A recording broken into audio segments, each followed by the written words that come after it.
Hola, ¿qué tal amigos? Bienvenidos a un nuevo video. En esta ocasión estaremos hablando de la previa del Inter Miami frente al Montreal, partido de la MLS. Hablaremos de lo que sucedió a media semana entre Nashville y Miami en el partido de CONCACAF, cómo viene Montreal, cuáles son sus jugadores más clave, la actuación de Federico Redondo y también el cambio de esquema que utilizó el Tata Martino con su 5-3-2 aquí en la pizarra. Así que bueno, estaremos hablando de esto y muchas cosas más. Arranquemos ahora mismo. Lo más importante, ¿cuándo se juega el Miami frente al Montreal? Será el domingo 10 de marzo a las 3 p.m. tiempo del centro de México, 4 p.m. de Colombia, 6 p.m. de Argentina y 10 p.m. de España. Miami será local, por lo que se jugará en el Drive Pink Stadium. Si volteamos a ver la tabla de la MLS, Miami sigue como puntero en su conferencia con 7 puntos, pero un partido más, en lo que en el balance de su temporada en 2024, ya incluyendo el partido de CONCACAF, lleva 2 ganados y 2 empates. Por su parte, Montreal aparece como cuarto de su conferencia con 4 puntos, esto producto de un empate y un partido ganado, el más reciente frente al Dallas como visitante. Y si hablamos un poco acerca de los antecedentes entre Montreal e Inter Miami, encontraremos que han jugado ya 8 partidos, de los cuales ha ganado 5 el visitante, el Montreal. Hay solamente un empate y 2 victorias para el Inter Miami. Pero si esto solamente lo acotamos a qué pasa cuando se juega en la ciudad de Miami, encontraremos que hay 4 partidos ahí. Los 2 que ha ganado Miami y Montreal que se ha llevado otros 2. Nunca han empatado en esta cancha. Ahora pasemos a revisar las claves de este encuentro. Y la siguiente clave, el que le pedíamos más, creo que contra Nashville da un mejor partido, ese es Sergio Busquets. Del lado del Montreal hablaremos como la clave a su principal delantero, Matías Cócaro, el uruguayo que acaba de ser fichado para esta temporada. Es delantero centro, proviene de Huracán y en 2 partidos al menos ya ha podido aportar una asistencia. Otro más y sobre todo porque es viejo conocido, Joseph Martínez. El venezolano que hace unos meses jugaba con Inter Miami tendrá que enfrentar a sus excompañeros. Lo importante acá es que ya debutó con Montreal y ya tiene un gol. Él da el gol de la victoria frente al Dallas en la última jornada. Y la tercer clave para mi gusto es Ruan. Su carrilero por derecha es brasileño, proviene del DC United, también fue fichado en esta temporada y ya dio una asistencia. Y sobre lo más relevante que ha sucedido en la semana de estos dos equipos, nuevamente si nos centramos en Inter Miami, pues bueno, Jordi Alba hay que recordar que se pierde el partido contra Nashville por un cuadro gripal.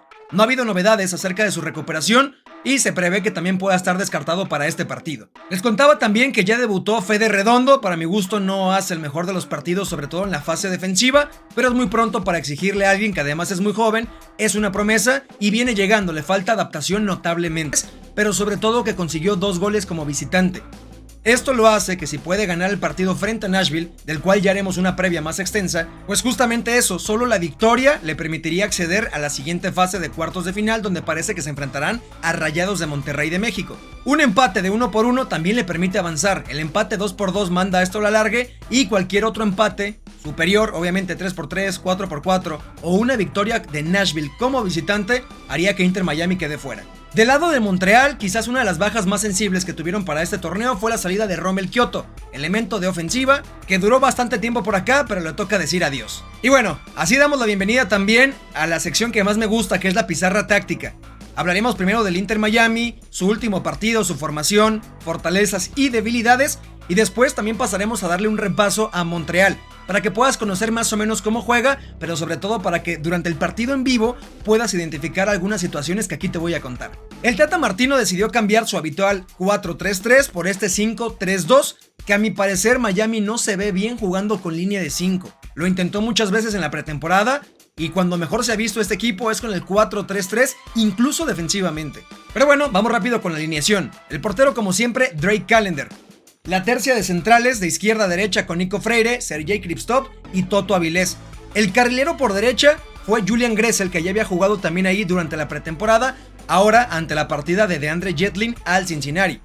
Por el carril de la izquierda, ahí estuvo Noah Allen. Justamente ya te contaba que Jordi Alba ni siquiera fue convocado a este partido por un cuadro de gripe. La tercia del medio campo, ahí estuvo Sergio Busquets, a la derecha Fede Redondo y a la izquierda Diego Gómez, aunque estos últimos dos tenían mucha movilidad por todas las zonas del campo. Y una especie de doble punta con Luis Suárez y Leo Messi, aunque como siempre lo digo, Leo Messi se mueve por todo el campo y tiene muchísima libertad. Esta vez seremos un poco más breves con Inter Miami, pero me gustaría destacar 2 cosas como fortaleza. Este esquema te permite ser muy profundo y amplio, pero solamente con tus carrileros, algunas veces acompañados por volante.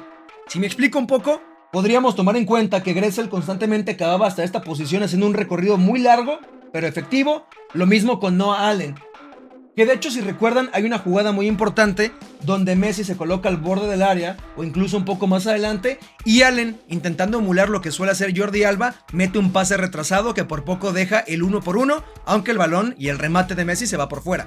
Y justamente es lo que quiero resaltar en segunda instancia, la movilidad de Leo Messi, ahora no teniendo que armar el juego. Contando con que hay 5 elementos defensivos y 3 en el medio campo, Messi está más obligado a atacar y a no tomar la pelota desde abajo para acarrearla, sino aparecer en esta zona. Este es Leo Messi, este de acá es Suárez. Mientras Suárez es tu referencia de área, el propio Leo Messi tiene la facultad para poder salir del área, para jugar sobre manchón penal, pero siempre aparecer para buscar una segunda jugada, una asistencia o incluso el remate, como es el caso de su primer gol. Ahora hablaremos de las debilidades que tuvo este equipo. Como siempre, los pines son los rivales. Solamente nos concentraremos en algunos elementos importantes en el partido frente a Nashville, con una situación que ya había remarcado en videos anteriores: la persecución de los centrales a atacantes rivales que deja huecos en la línea defensiva. Si lo explico nuevamente, suponiendo que Nashville sale con su lateral derecho, que era Shaq Moore, y lleva la persecución también de uno de sus volantes, que por ejemplo podría ser Diego Gómez, entenderíamos también que el elemento por derecha, el volante o extremo por parte de Nashville, le tocaría en marca a Noah Allen. Y después, Hani Mukhtar junto con su delantero prácticamente harían una especie de doble punta por algunos momentos, aunque siempre uno botándose hacia el centro para recibir. Tal fue el caso de algunas jugadas donde Nico Freire, el propio Toto Avilés del otro lado o hasta Sergei Krivstov, donde tenían que salir a intentar anticipar el pase desde el lateral a uno de los dos puntas o al enganche. Y una vez que hacen esto y el enganche logra darse la vuelta, entonces ya tienes un espacio enorme en toda esta área. Krivstov también pegado a su marca, y ya sea que el delantero decida avanzar mediante conducción, combinación con una pared, pero siempre atacando todo este espacio que se abandona cuando el defensa central intenta anticipar. Esto no solamente es exclusivo de un solo central, le pasa prácticamente a los 3 que tienen disponibles. Para esta otra debilidad vamos a suponer que Miami ya está desplegado al ataque. Estos son sus carrileros, tanto Gressel como Noah Allen, sus 3 volantes de medio campo, sus 2 puntas que son Suárez y Messi, y entonces la línea defensiva se queda con 3 centrales. Lo normal sería que los 3 queden algo abiertos, Toto Avilés incluso habilitado como una especie de lateral derecho, Nico Freire como una especie de lateral por izquierda. Y esto conlleva mucho riesgo, sobre todo porque Nashville dejaba constantemente a Shaffelburg, que era el extremo izquierdo, mano a mano con Toto Avilés, pero sobre todo con la línea defensiva muy adelantada, lo que conlleva que de aquí hacia la portería de Callender hay una distancia de al menos 30 metros. Y cuando Nashville lograba recuperar o saltar esta línea de medio campo en la presión que hacía Miami, esto ya te dejaba una posición para poderle filtrar a Shaffelburg, que fue algo que sucedió constantemente, sobre todo al espacio interior entre estos dos centrales. Es decir, no es un trazo largo por fuera, es un trazo por dentro, que le complicó muchas veces perfilarse a Toto Avilés y lo dejaba fuera de la jugada, permitiendo que Shaffelburg, con una diagonal hacia el interior, pudiera desprenderse de la marcación de Avilés y bueno, encarar prácticamente mano a mano, u obligar también a Sergei Krivstov a cerrarlo mano a mano, siendo obviamente el defensor central que tenía mayores probabilidades de perder ese duelo. Y una cosa más, que este equipo fue muy estático aunque estuviera bien replegado en esta zona, con su línea de 5 y con sus 3 volantes de medio campo, aún así fueron muy estáticos ante jugadores que conducen. El ejemplo podría ser el segundo gol de Shaffelburg, donde desde el vértice del área logra conducir hasta esta zona sin encontrar un marcador que pudiera salirle a tapar el espacio para después colocar el balón al segundo poste de Drake Callender. Así que en conclusión, creo que la línea de 5 no significa defender mejor para Inter Miami. Le cuesta mucho ocupar los espacios de buena forma y además creo que le complica el ataque. El mérito principal es que este equipo nunca bajó los brazos y aparecen los genios que tiene en la delantera para poder empatar este partido y seguir vivo en la serie. Ok, ahora pasemos a revisar lo que presentó Montreal en sus últimos 2 partidos, aclarando que su formación es la misma y que presenta muy pocas modificaciones. Son dirigidos por Laurent Courtois y normalmente presentan un 3-4-2-1, que te voy a explicar cómo juegan, pero arranquemos con la alineación. También es importante aclarar que no hablo francés, así que voy a suponer cómo pronunciaríamos algunos de sus nombres. En la portería se encuentra el canadiense Jonathan Sirois. Los 3 centrales, ahí tenemos a Gabriele Corbo de izquierda a derecha, a Joel Waterman y a George Campbell por la derecha. 4 en el medio campo compuestos por una especie de carrileros y doble contención. En el centro su capitán Samuel Piet y su pareja en la contención Mathieu Conier. Carrilero por izquierda el costarricense Lassiter y por la derecha el brasileño Ruan. Juegan con 2 volantes de medio campo ofensivo como lo son Brian Duke y Kwadwo Opoku.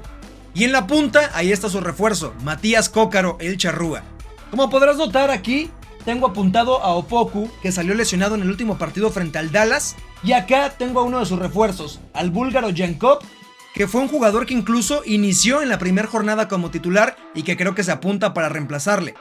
Además, colocaría aquí a Joseph Martínez, que creo que podría haber actividad como titular, sobre todo porque se conectó con el gol, y el enfrentar a tu ex equipo creo que tiene un sabor muy diferente al resto de la temporada. Ok, es importante que sepas que este sistema por sí mismo contempla atacar mucho por dentro y el carril exterior normalmente solamente es ocupado por sus carrileros, Lassiter y Ruan, que son carrileros con ida y vuelta y con mucha llegada y profundidad, y estos tres normalmente van a conectar por el centro y a buscar ser incluso hasta un tridente de ataque, pero siempre por carril interior. Así que ahora sí, entendiendo la profundidad que van a tener por las bandas, sobre todo con Ruan, que creo que es el elemento diferencial por la derecha y al que suelen buscar con pases filtrados a velocidad, Ruan puede llegar hasta el extremo, pero Lassiter sube al mismo tiempo. Es decir, una vez que Ruan tenga de este lado la pelota, podrá encontrar con cierta facilidad un centro con el área cargada, donde este equipo a distintas alturas coloca a 3 o hasta 4 elementos para cualquier centro, así que es un equipo que ataca con mucha gente. Y lo que te adelantaba también como una fortaleza es la movilidad, pero sobre todo también el entendimiento de jugar por dentro de los 3 elementos de ataque. Opoku rara vez va a ocupar el carril extremo por derecha, o por ejemplo Yankov, el mismo caso con Brian Duke. Normalmente se van a posicionar como 3 elementos de ataque, prácticamente como si fueran centros delanteros, pero hacen muy bien, por ejemplo con Cócaro, la labor de posteo para después filtrar un balón al espacio y que Brian Duke pueda entrar por él, o el mismo caso con Opoku. Así que bueno, Miami tendrá que estar pendiente de estos 3, y si juega con línea de 4 tendrá que incorporar a Sergio Busquets muchas veces en labores defensivas para no quedar en inferioridad a la hora de que estos 3 te ataquen al interior del área. Además de las combinaciones entre estos 3, no es solo cuando Cócaro postea que se producen los movimientos al interior del área de ellos, sino que también en muchas ocasiones buscan desmarques sobre la última línea, por ejemplo de Inter Miami, la línea defensiva, para que tanto sus contenciones como su carrilero pueda filtrar un pase al interior, hacer básicamente esto y no obtener resistencia de una línea defensiva que por ejemplo Miami suele dejar muchos espacios entre sí cuando juega con línea de 5. Y finalmente también diría que este equipo oferta mucha presión desde la línea media, es decir, cuando Inter Miami intente salir jugando desde abajo van a ser presionados tanto por estos 3 que se coordinan muy bien a la presión, como sus contenciones y al menos uno de sus laterales o carrileros. Ahora pasemos a revisar algunas debilidades de este equipo. Normalmente cuando un equipo se repliega busca ser compacto, pero al mismo tiempo no conceder muchos espacios fuera del área. No es el caso de Montreal. Para mi gusto, se repliegan demasiado atrás y juntan tanto sus líneas que ceden muchos espacios de forma media, incluso cuando no es necesario. Es decir, si tienes a 2 elementos aquí, como por ejemplo podría ser Messi, Suárez y quizás el arribo de un tercero, por ejemplo vamos a poner a Fede Redondo, aún así el equipo repliega demasiado y juntan tanto sus líneas que pareciera una sola en algunos momentos con hasta 7 jugadores, pero siempre brindándote todo este espacio para poder rematar de media distancia. Esto va a ser fundamental para que los volantes, sobre todo, tanto Messi como delantero, pero sobre todo sus volantes, ahora sí, hablando de Redondo, del propio Busquets, pero sobre todo Diego Gómez, puedan detectar las oportunidades para atacar estos espacios cuando el equipo esté muy replegado. También Montreal es un equipo que defensivamente sufre con el juego directo, es decir, envíos por ejemplo desde uno de sus costados, que podría ser Gressel, hasta el otro, para que Luis Suárez haga algún movimiento, o incluso cuando los hacen por dentro. Si Suárez es capaz de ganarle la espalda a alguno de sus 3 centrales, podría aparecer al interior del área porque no tienen buen fildeo, sobre todo por aire, pero creo que también es un problema de posicionamiento. Y finalmente diría que este equipo es muy débil para defenderse con sus laterales, pero sobre todo cuando es juego directo, centros a segundo poste y diagonales al interior del área que ellos tienen que cubrir. Lo explico un poco y lo ejemplifico por ejemplo con Miami. Entendiendo que estos son tus 3 centrales, estos son tus carrileros Ruan y Lassiter, siendo este último, el Tico, para mi gusto el más débil en esta faceta, Miami podría intentar atacarlos, entendiendo que Messi podría descansar en esta área, alrededor de la media luna o el borde del área. Luis Suárez es el elemento referencia de ataque, con un centro por ejemplo del propio Jordi Alba si llega a jugar, o de Noah Allen, buscando que Julian Gressel desde su faceta como carrilero o alguno de sus volantes como Diego Gómez puedan hacer una diagonal desde el exterior al interior del área Normalmente la Citer va a perder la referencia y aunque le persiga, vas a poder recibir la pelota en esta zona. Ya sea para que busques impactar directamente y lo más importante, que puedas recentrarle a Messi o al propio Suárez una vez que ingresen al área. Creo que si Miami logra detectar los espacios a las espaldas de sus carrileros, podrían encontrar mucho daño, sobre todo con recentros. Así que para mi gusto la clave en este partido son los segundos postes, pero también la organización defensiva de Miami, que sigue siendo una tarea pendiente. Contra Orlando lo hizo bien, pero una vez que mueve su línea contra Nashville, fueron exhibidos por grandes lapsos de partido. Si Miami sale con todo, porque también aquí creo que tendremos la incógnita de si pueda rotar o dar algunos descansos Gerardo Martino, creo que Miami tiene que ganarlo sin problema, 2-1 nuevamente, que es el marcador con el que más me he sostenido durante esta temporada y que en general nos hemos mantenido también cercanos. Obviamente con excepción del 5-0 frente a Orlando, que creo que nadie esperaba. Así que me encantaría que por acá en los comentarios, como siempre, te agradezco que llegues hasta este punto del video, pero que también me dejes tu pronóstico, que como siempre también ya saben que los leo, intento responderles en la medida de lo posible, pero siempre estoy atento a sus comentarios, a su feedback, y bueno, nada, esperar que este sea un buen partido, pero sobre todo que Miami se enfoque en el que sigue, en el juego de vuelta de los octavos de final de la CONCACAF Champions Cup frente a Nashville, para que puedan seguir avanzando en ese torneo. De este lado, Manu Villaseñor, gracias por llegar hasta acá y nos vemos hasta la próxima.